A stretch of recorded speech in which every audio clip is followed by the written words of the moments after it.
What is up mga kachaw? Another good day and another reaction video na naman ang ating gagawin. This time, isang kamote ang naaksidente sa isang pakurbadang daanan. Tapos, parang may balak pang tumakas. Samahan niyo ako, panoorin natin. Let's go!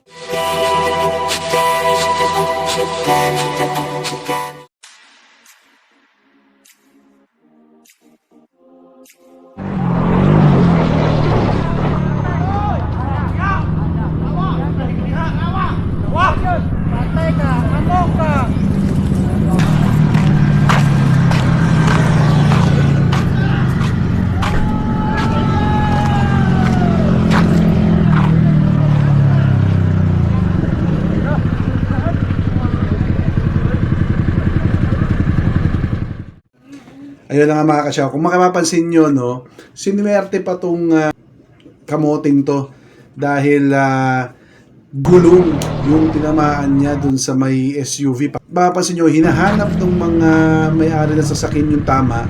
Parang wala silang makita kasi nga, gulong. Tumama. Tingnan nyo to ha.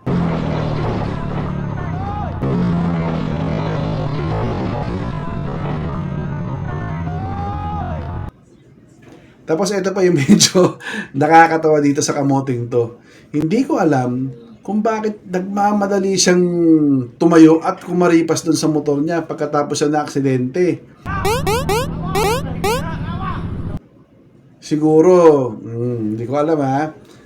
Ayoko naman mag-assume pero tingnan natin yung mga comments ng ating mga netizen regarding dito.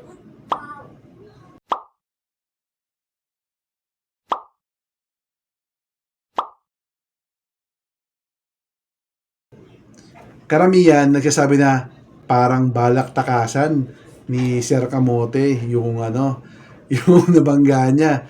Pero unfortunately, bumalik una yung kanyang gulong sa harapan. Kumbaga, hindi mo na may babiyahe yun.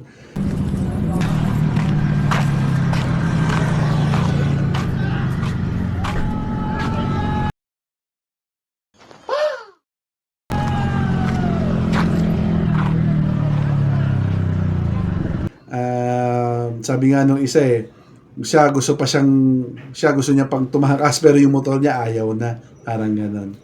Anyway, ano sa palagay niyo mga kasyaw? Ayoko naman mag-assume na tatakas siya.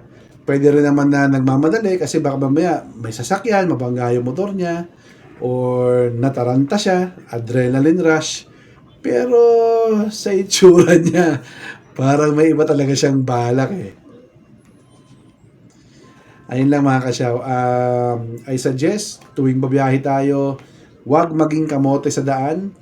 Mag-ingat, lalong-lalo na pag nagmomotor. Ako, nagmomotor din ako, pero sinisigurado kong nag-iingat ako kasi may pamilyang nag-aabang sa inyo sa bahay. Lalo na pag may mga anak na kayo, asawa nyo, hinihintay kayo. Anyway, sa mga lahat ng motorista dyan, 2 wheels man o 4 wheels, mag-iingat kayo. And kung nagustuhan nyo yung ating episode for today, don't forget to subscribe to my channel. Click the notification bell.